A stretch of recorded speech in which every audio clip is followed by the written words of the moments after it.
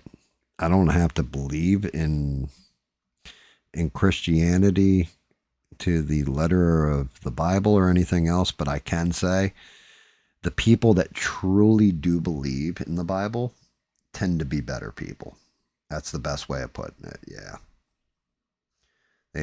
A lot of times, not the ones that go around yelling that they're Christians, but the ones who actually put into practice like they're Christians. Yeah. A lot of times they're better people.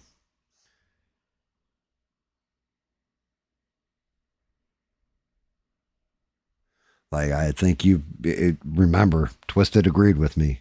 Out of all of us, Rogue is the one that is by far the purest soul we've ever met in our lives. Which is, I think, why Twisted and I worry about Rogue sometimes. Because he is such a pure soul that people can get over on him easy. Because they just see it as something to take advantage of. And as heartless as Twisted likes to be and kind of is, you know, he also kind of believes like I do, where you protect innocence if somebody's actually innocent.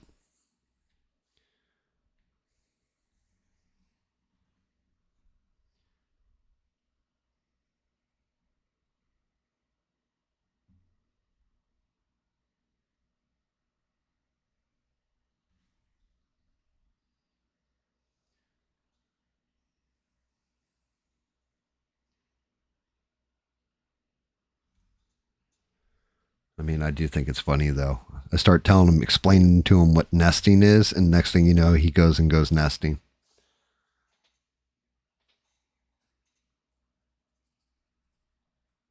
Yeah, we are absolutely better off with Jesus than without.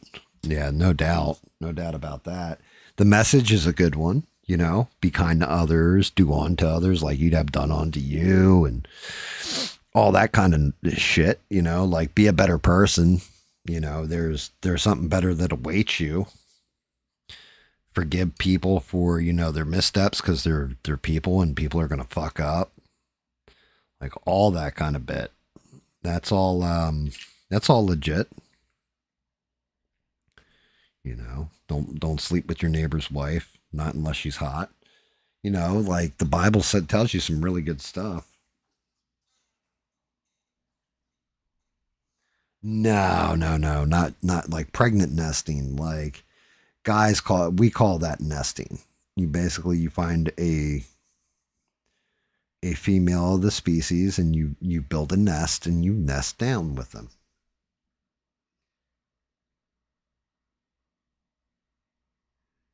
You become unavailable to your guy friends, you know, like, because you're staying in with a woman. Well, I'm going to watch the movie with a woman tonight. I'm not going to be on the game. Okay, well, I understand. You know, like we understand, and that's just it. Twisted and I understand nesting because we're both married. David, not so much.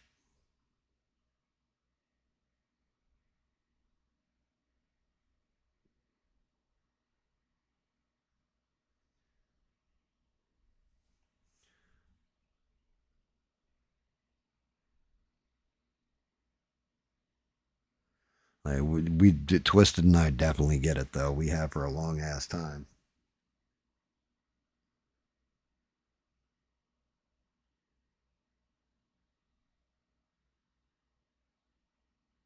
But all guys nest at different points. They settle down and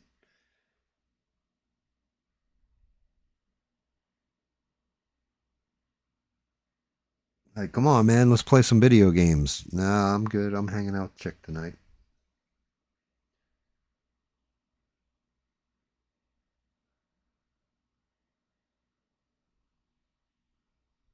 That's kind of why I was telling Rogue you might want to establish before you get married. Like, yo, on Fridays I play games with my boys or whatever. That's my one day, you know, where because you find out real quick if you nest all the time, you start getting on each other's nerves. You got to take breaks from it.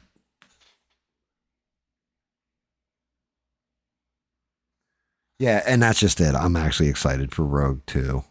Um, you know, a little worried because of the whole dog thing, but then when Rogue explained to me, he's like, "Yeah, it's not her idea, it's mine," you know, it was like, oh, okay. He's like, she actually doesn't want me to leave the dog at my parents or whatever. It was little things like that where it's like, well, she's got her head screwed on straight in certain ways then, sir. Because my wife would have, if I suggested leaving my dog somewhere, my wife would have killed me.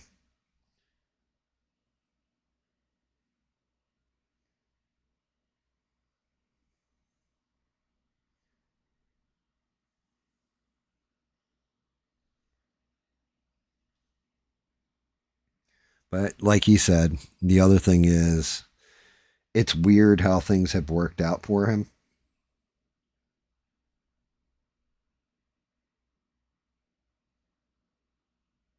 And I mean, I've told this story before, and I've said it directly with Rogan Stream, so I'm not talking out of school here.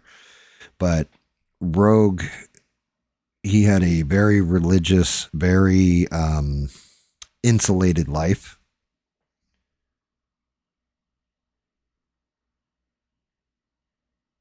Homeschooled, couldn't watch pop culture shit, that kind of life.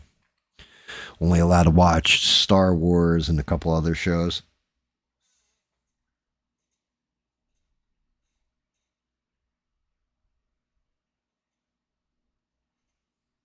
That's awesome, Beans. I'm glad you feel that way. I mean, I'll get into mine in a minute if you want. But, with him, he had to tell his parents at one point in time because he would go to church with his mom every Sunday. And he told his mom, I was like, oh, you going to church tomorrow? Blah, blah, blah. He's like, nah. He was just like out of nowhere, I just don't feel that light in me anymore.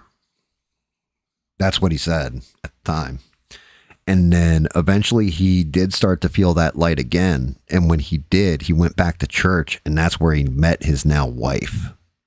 So, when we break this shit down, it was almost like God put her in his path is the way he kind of looked at it. Because he had no interest in anybody really. And he goes back to church, meets her, and then now the way everything's worked out, the moment they get married, all of a sudden he gets a new job.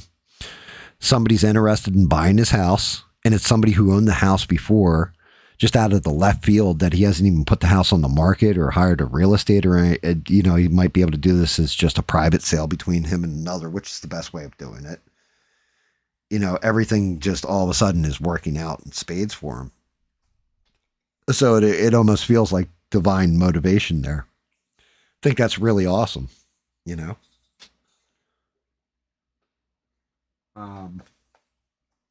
But yeah, I mean, as far as I go, and I think I've told you guys before why I'm not, religious isn't just because of the evils that men will corrupt the word of any God to get power, to inspire people to do things like, I don't know, kill a nation full of people just so they can take the land because they believe it belongs to them.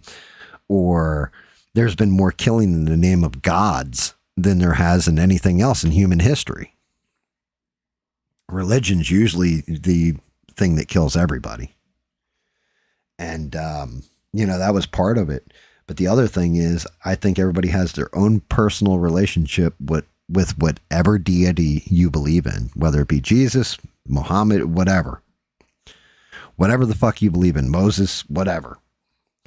You have your own personal relationship. And my personal relationship with my God is, you gave me all the tools I need. Whenever I've really fucking fallen hard, I've been given a choice. And if I chose wisely, it's worked out. If I chose unwisely, it hasn't. God puts in my path, my God puts in my path whatever it is I'm supposed to be doing at that point in time. Whatever the right path is, he'll give me a choice on it. And a lot of times in my life, I always chose wrong because I always chose selfishly. When I started choosing a different path and choosing unselfishly, things have worked out. Now, granted, there's times where I chose selfishly and but it was a matter of survival. It worked out. But anytime it was for like massive profit or any of this kind of thing, it always fell flat. It always fucked up.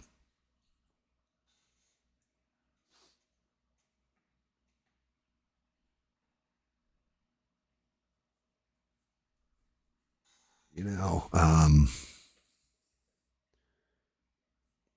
it's one of those things. Like I said, I think everybody has a personal connection to whatever deity you believe in. And for me, I have that personal connection. And the God I believe in is just like, motherfucker, go forth and conquer. But do it by conquering people in a good way, where you're lifting them up beside you and raising everybody together and charging forward, instead of pushing people down and making them terrified of you and controlling people and manipulating them. Instead, bring about good, and good will flow back into you. And ever since I've adapted that kind of philosophy, everything has worked out well for me.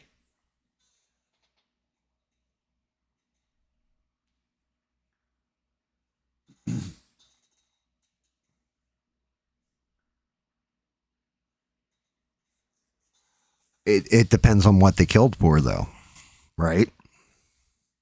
This is what I'm saying. So you walk into your, I'm not saying you in particular, Beans. I'm saying any of us. You walk into a house, there's a child being assaulted in an adult way by some indiscriminate male. Doesn't matter what color, doesn't matter how big, small, or anything else. What's the first thing you do? Me, it's simple. I find the heaviest fucking thing I can, and I fucking brain the shit out of that dude. And like, if I don't kill him, I hospitalize him. And then call the police or whatever, If I kill him, I kill him by accident. Oopsies, right? But that would be the first thing that I would do if I walked into a house and just saw that. Because to me, it's like, did I commit an act of evil and take someone's life? I did. Did I do it in the defense of innocence and good? I did. It sets in a balance. I brought balance back.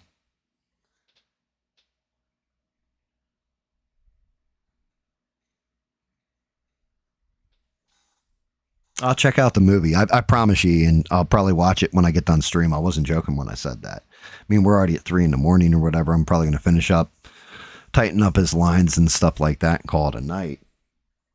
But I will check out the movie.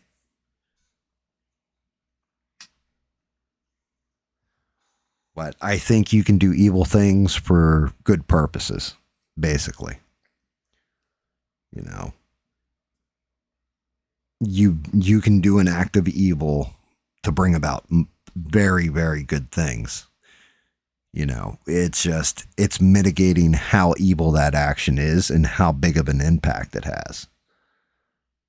In that scenario I lay out for you, walking in, seeing an adult male, indiscriminate, doesn't matter, on top of a child about to do awful things, and you hit him a little too hard and kill him, it was evil. It was taken out of the world. So did you do evil by killing him? Well, yes. Did you do it for a reason that was good? Yes.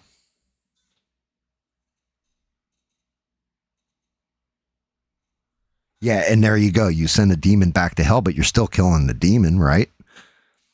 And I'm not suggesting that we should go around killing people, I'm just saying, if you walked in, what would your first gut reaction be?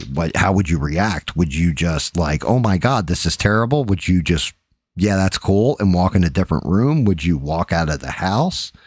Would you just pick up your phone and call the police, not interrupt them? For me, I would see it as exactly kind of like you said, like that's a fucking demon, or that's somebody whose soul is so fucking corrupt that they could hurt innocence in this way. Same way if I walked in the house, somebody's torturing an animal. Like, oh no, that ain't happening. Like, oh no, I'm breaking your fucking arm, And if you kick the shit out of me, I try to break your arm. As long as I free the animal from getting hurt, I don't give a shit. It's one of those things. There's certain things that, men um, should be willing to sacrifice for, even themselves. Women and children are usually that, as long as they're not evil women.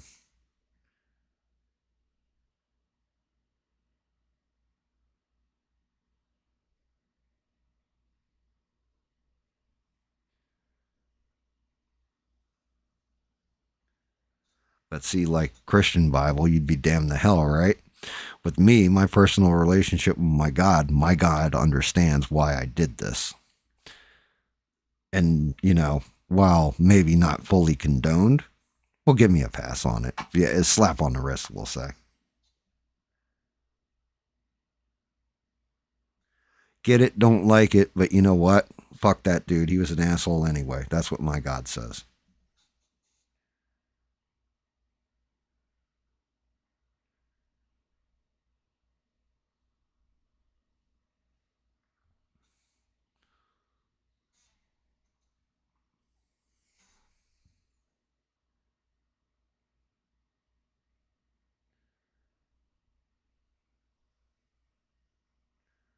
I find it very odd. I've never seen this movie, though.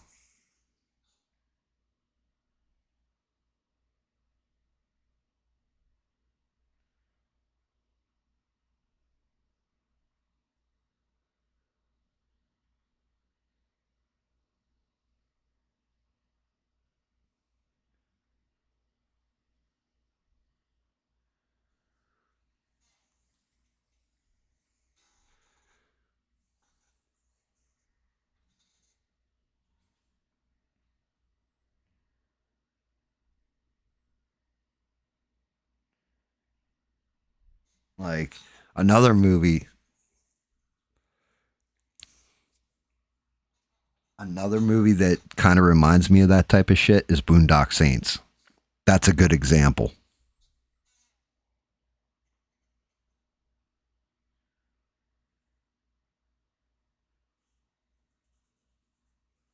I mean, hey, that's what the cleanup crew's there for, you know.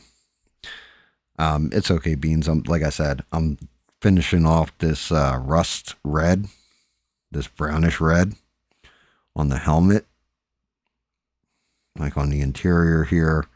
I just finished off this bands. I'm pretty much going to screenshot, and I'm taking it down myself because we're getting late. And I am going to throw on that movie. I'm going to see if I can find it. It's called Immortals. Who's in it? This way I'll know if I got the right one, because I'm guessing there's probably like 3 or 4 movies called Immortals.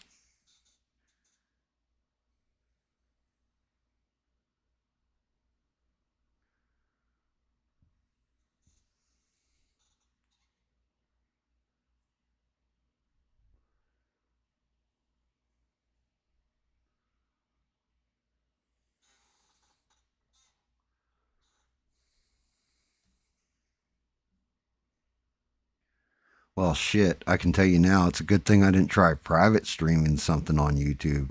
Like, remember I was going to do like movie nights and just do them as private streams and invite everybody in through Discord? We now know that YouTube will fucking just shut the stream right down. Like, you're not protected.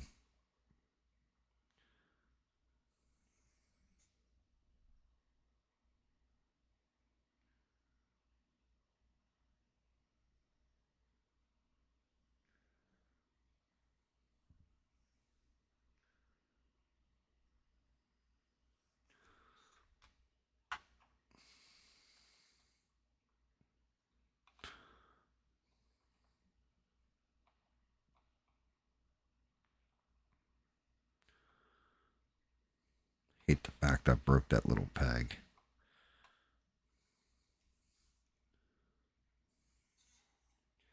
Face is not done. None of the shit is highlight painted or anything else. We're just base painted right now. Let's see how Juggernaut looks.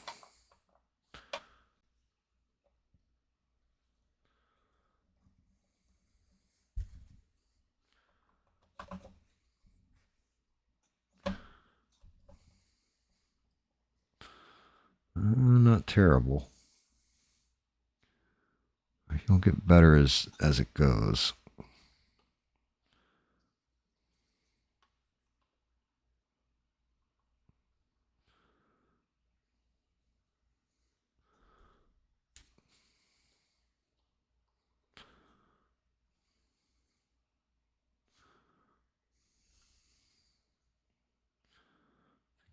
actually goes here.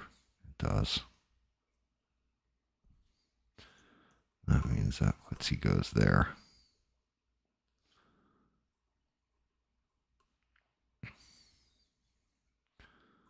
Shit, go on. Find it. There it is.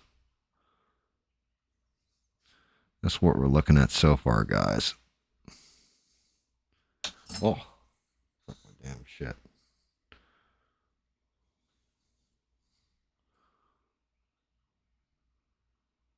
Not bad. Not bad for the base coating.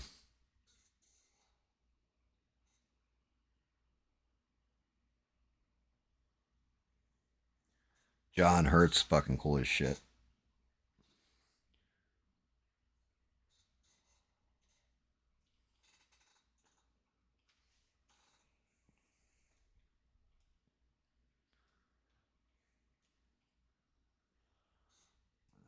My mouse. Oh.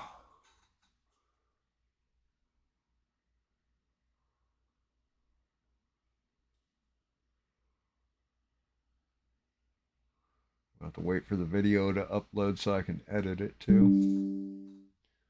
Cool. Save that off.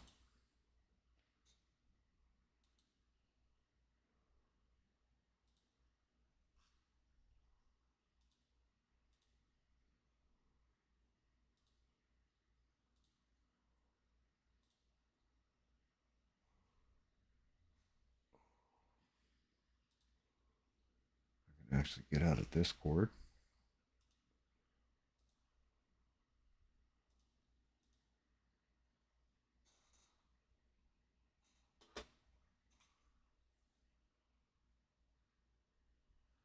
The chicks were far better to look at in a guy's stance, huh? So yeah, this is where we're at.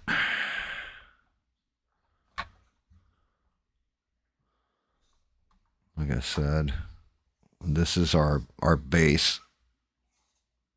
It's what we're going to be working from. And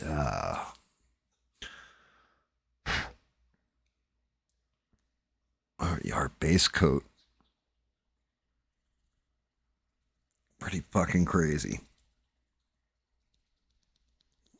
I think once the face is done, the armor's done, everything's not all just like rust red brown. I actually got everything laid in. I may want to go back in and try and hit some muscle break in there.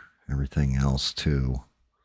I tried for it as I was going through, but I wasn't liking the way it was looking, so I covered it.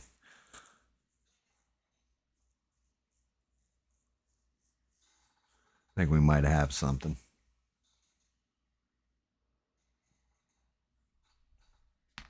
Oh, and tomorrow is another day. Tomorrow night, and then, yeah, I almost said Sunday. But I think the Riddler model won't be done until, actually, you know what? I wonder if I can check that right now.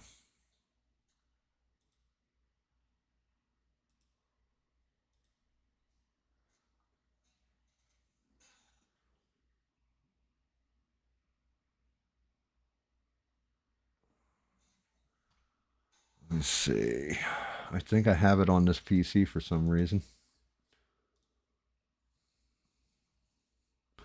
I do.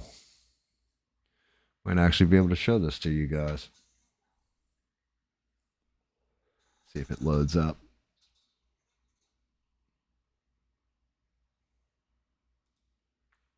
I don't know if it's going to allow me to dial into my PC or my printer.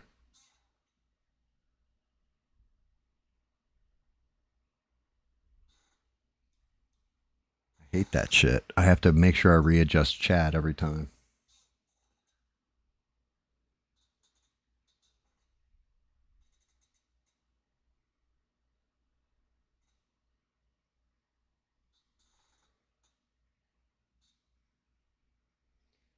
Shit open or not? It did. Okay. I'm going to see if I can get this in here. It's funny because you can see like the orange from the Aquaman bathroom in there too. Let me see.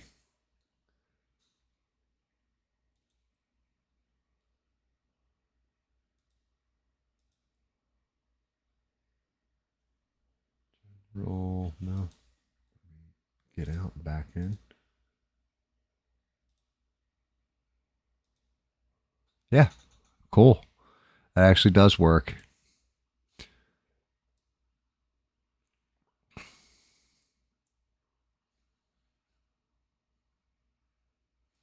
So, I think I've told you guys this before. My 3D printer actually has a camera in it, so I can see when my prints are done and stuff.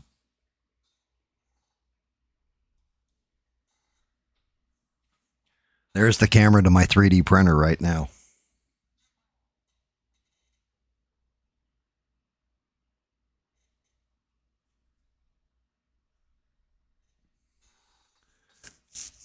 What you're looking at is the torso for the Riddler.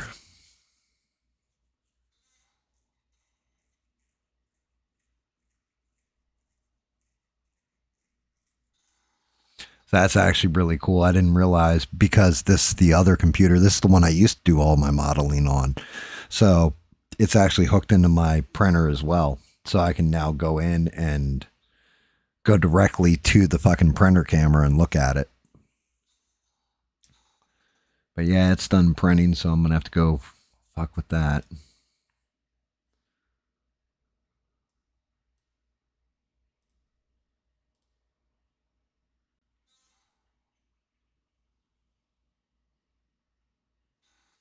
But that is the Riddler's torso. I already did his legs, so they should go together. His torso should be able to go on, so I can make sure it's going together smoothly. And because of earlier, we got his base, so that's already done in FDM. So the Riddler will be coming up. That'd be awesome. That's one model down. Superman to go. Superman, fucking, I don't know who else I should do. I kind of wanted to do Captain America over again, the one I already did. Now that I can do him in a big print and actually like lay in the paint on him and everything else, but I'm debating that one. Also debated doing Grundy again.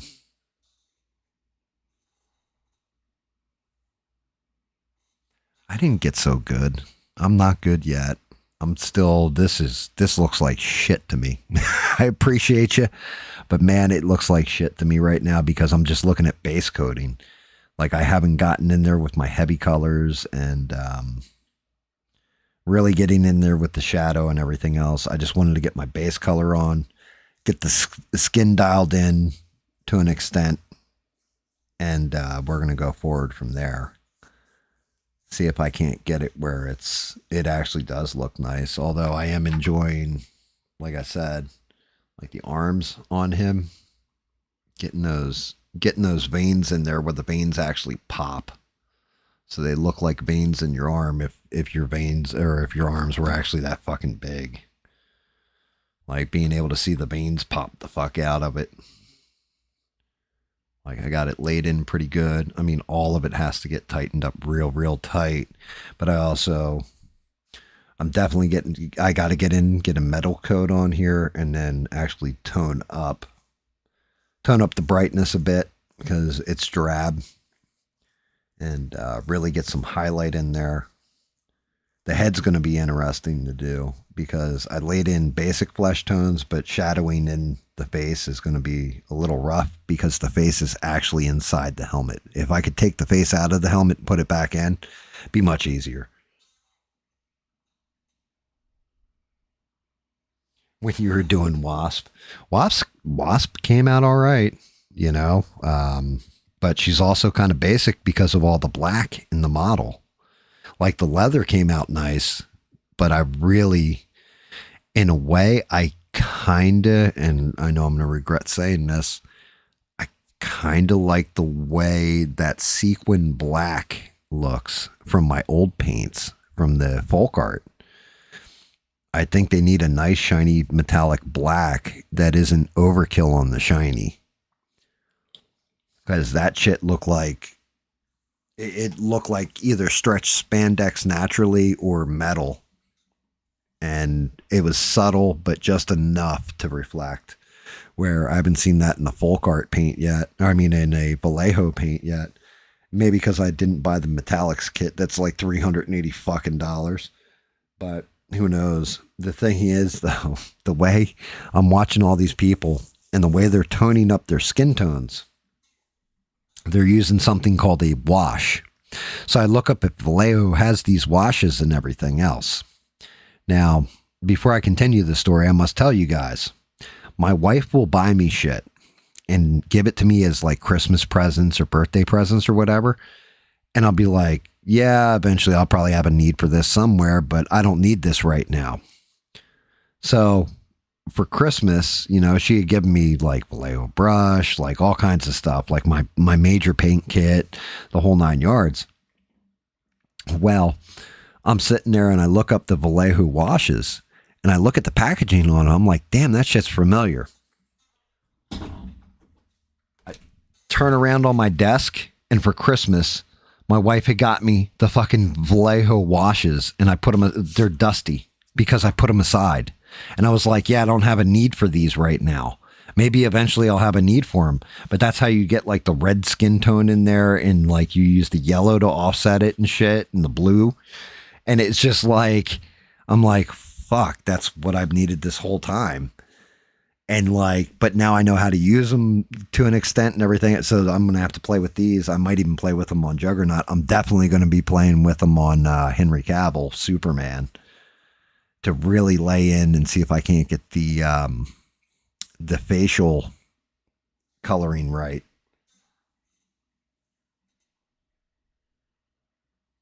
Like she just, I don't know how the fuck she does it. She just knows. She 100% knows you're going to need this. And she does do her research and everything. It's like the new PC she got me. There's shit on there. I was like, yeah, I don't play computer games though, so it doesn't matter. I fucking got a computer game on there now. Like, and it runs better than it's supposed to because of how high end the system is. I'm just like, how did she know before I knew I needed this? My wife is much smarter than me, guys. I pray you all find a significant other that is smarter than you and knows what you need before you need it as well, because it's an amazing thing.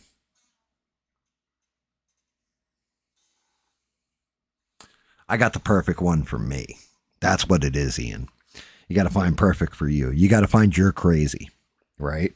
Like I'm her crazy, but she's my crazy. So you got to find your crazy. That's what I've come down to, is that every one of us is fucking crazy, but we all balance it. We all have somebody who offsets that crazy or complements it in a good way, in a creative, productive way.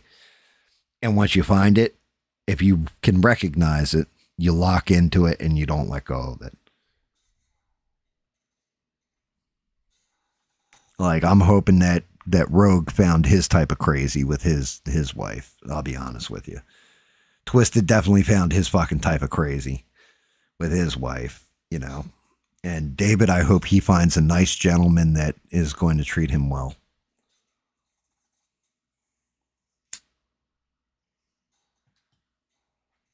I got to stop joking about that too, guys, because eventually, like, David's going to really think, or I'm going to make people really think that David actually is gay and he's not.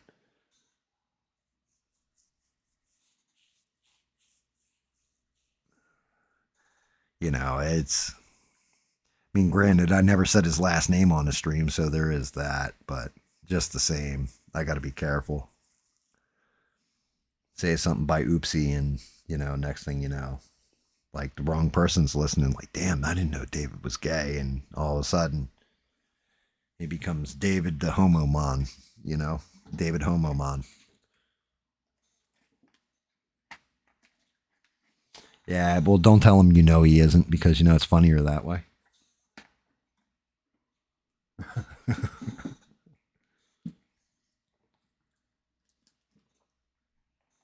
But all right, guys.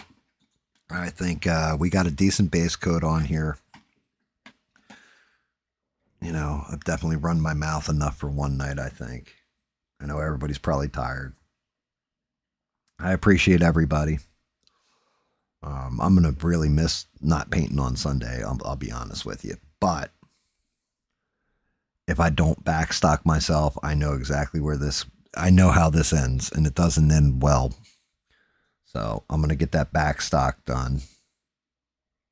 But I appreciate all you guys. You guys are amazing. Thank you for all your support. Thank you for always, sticking with me, subscribing, hanging out, disagreeing with me, arguing with me too. I like that because I need somebody to, make me think. I always appreciate that part too, especially if it's a lively and good faith debate or good faith arguments, where people see things different. I always appreciate that. So I appreciate that part of it too. I'm definitely going to have to edit this video to cut out the whole I'm the Juggernaut bitch before YouTube actually gives me a hard copyright strike on my channel as well. But, that's all good. I'll knock that out. In the meantime, I'll be back tomorrow night, 8 p.m. Eastern Standard. Be gaming. I don't know what if the guys are all on and playing, then we'll probably play Icarus. If the guys aren't all on and playing, then maybe I'll see if I can't get Enshrouded to play through the TV. And I'll play Enshrouded on the stream, which is the PC game I picked up and playing. It's like Valheim. I appreciate you. We care about you too, Ian. Can't do this shit without you, bud. Like you're an important part of this crew. But yeah, I'll see you guys tomorrow night, hopefully.